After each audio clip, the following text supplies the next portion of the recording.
क्या आपने कभी रियल में स्नेक देखा है? क्या आपने कभी सोचा है कि अगर स्नेक ने बाइट कर लिया तो क्या होगा? क्या चांसेस हैं हमारे बचने के?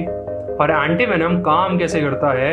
इन सभी सवालों के जवाब आपको इस वीडियो में मिलेंगे। तो चलिए देख लेते हैं क्या होगा अगर आपको सांप ने काट लिया तो। जब एक नाइजीरियन फिजिशियन गर्बा इलियासु जब 10 साल के थे तब उनके एक फैमिली मेंबर को एक जहरीले सांप ने काटा था। वो फैमिली मेंबर तो सरवाइव कर गया, बट उनके नोज से, उनके माउथ से, उनके ईयर से बहुत ज्यादा ब्लीडिंग हो रही थी। ऐसा होता है कुछ स्नेक के जहर से। उसी दिन के बाद से इलियासु ने सोचा कि वो एक स्पेशलिस्ट बनेंगे इन्फेक्शियस और ट्रॉपिकल डिसीजेस के।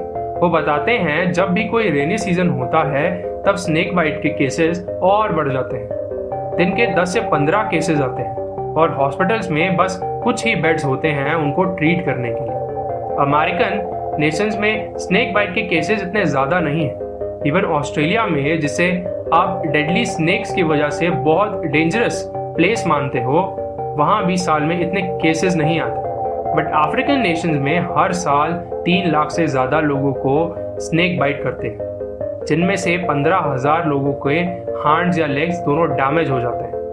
वर्ल्ड हेल्थ ऑर्गेनाइजेशन ने बताया है कि हर साल वर्ल्ड में 1.5 लाख से ज्यादा लोगों की डेथ होती है। हम सब स्नेक बाइट्स को नेग्लेक्ट करते हैं, बट जब आप किसी पुअर या फिर रूरल एरिया में जाओगे, वहाँ लोग सिर्फ फार्मिंग पे डिपेंडेंट होते हैं। वहाँ अगर किसी एक फैमिली मेंबर को स्नेक ने बाइट कर लिया तो बहुत प्रॉब्लम हो जाती है। WHO ने 2017 में बोला कि स्नेक बाइट एक डिजीज की तरह है और उन्हीं के ट्रीटमेंट के लिए WHO ने $100 मिलियन रिसर्च और मेडिसिन के लिए फंडिंग की है। 2019 में वेलकम ट्रस्ट एक ऑर्गेनाइजेशन ने भी कुछ मनी फंड किया है। स्नेक बाइट्स के ट्रीटमेंट तो होते हैं और उनका एक ही ट्रीटमेंट है और वो है एंटीवेनम। बट वो एंटीवेनम जब ही उतना इफेक्टिव होगा जब वो वेनम स्टार्टिंग के 1 से 2 घंटे पहले ही दे दिया जाए। बट एंटीवेनम मिलना इतना इजी भी नहीं है, और दूसरा अगर मिल जाए तो जिसको नीड है उस तक वो एंटीवेनम पहुंचना बहुत मुश्किल है।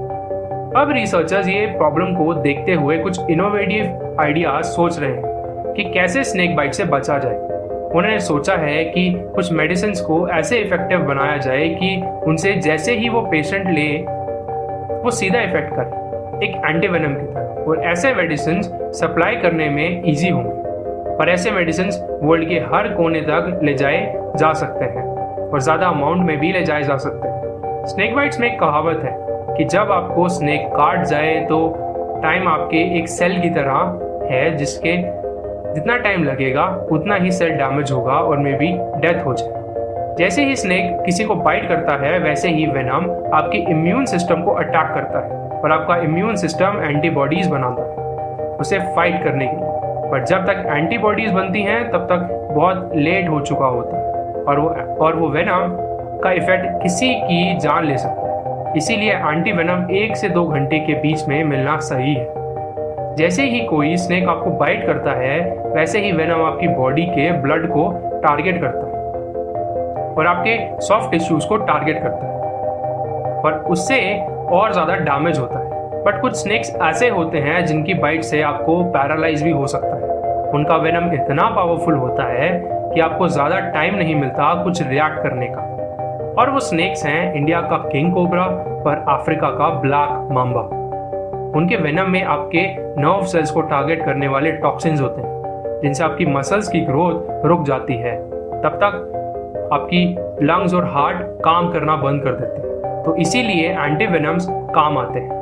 एंटीवेनम से आपका इम्यून सिस्टम आपकी बॉडी से टॉक्सिन्स को निकाल देता है, जिससे वेनम का इफेक्ट इतना नहीं पड़ता। एंटीवेनम्स आपके किसी लार्ज एनिमल जैसे हॉर्स हो गया, उनके ब्लड से एंटीबॉडी निकाल के उनमें वेनम डाला जाता है, क्योंकि हॉर्सेस जैसे बड़े बड़े एनिमल्स की बॉडी की एंटीबॉडी बहुत ज़्यादा स्ट्रांग होती है।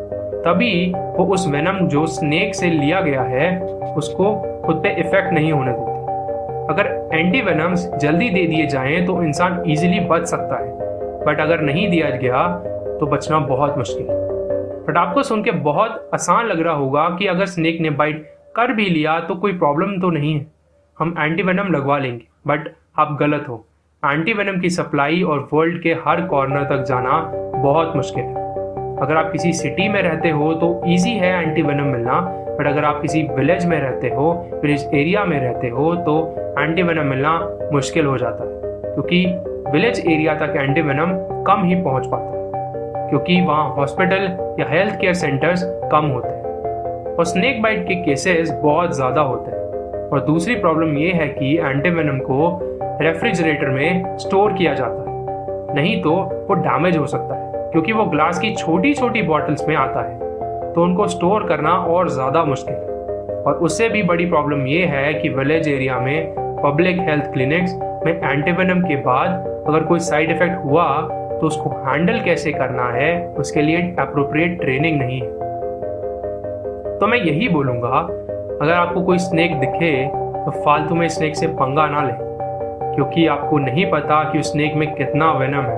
और अगर काट गया तो क्या हो सकता है। अगर आपने कभी स्नेक देखा है तो कमेंट सेक्शन में बताइएगा कि कौन से टाइप का देखा है और कहाँ देखा है। अगर आपके साथ कुछ डेंजरस इंसिडेंट हुआ है स्नेक को लेकर तो कमेंट सेक्शन में अपनी स्टोरी बताइएगा। मैं अभी अपनी एक कमाल की स्टोरी शेयर करूँगा आपके साथ, आप भी करिए, बहुत मज़ा आए। तो आपका क्वेश्चन ऑफ द डे ये है, what is the world's largest poisonous snake? Answer comment section में बताइएगा। और अगर वीडियो अच्छी लगी हो तो लाइक कीजिएगा, कमेंट कीजिएगा, सब्सक्राइब कीजिएगा और बेल आइकॉन को हिट करिएगा, ताकि आपको मेरी वीडियो की नोटिफिकेशन सबसे पहले मिले। अब मिलते हैं अगली वीडियो में ऐसे ही मज़ेदार साइंस के टॉपिक्स को लेकर। तब तक के लिए ध्यान रखिए।